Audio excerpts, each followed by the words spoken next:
go. So hooray, you've made the switch to using solid dish soap, but you're wondering how exactly you go about using it. So quick little demonstration.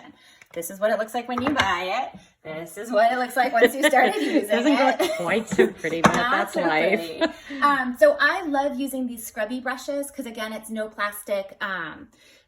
We're getting a couple new ones in soon with replaceable heads and all kinds of goodness. But what I do is I get my brush a little wet and then pick up your soap. See how it's sudsing right there?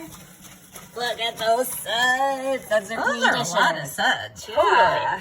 And then you just scrub your bowls and your plates. So what do you do with your sink? So do you have a lot of water in there? Usually we're just doing a demo here. Oh, yeah.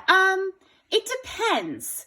If I'm on God's Island where water is scarce, I have a bowl of water and then I can suds and pick up water and do like that. But if you're, don't have to worry about how much water you have. We should always think a You little. should always think. You can do that, or I am really pretty happy with just if you get your scrubber with enough water in it. Or you don't really need to fill a sink. I don't. Do you Okay. fill the sink when you I do it like a maybe a little tiny bit, but I'm Oh. still transitioning a little bit, and I soak my silverware in it. Oh, I do my silverware. I clean the bowl and then I put the silverware in and scrub it inside the bowl. That's a good idea.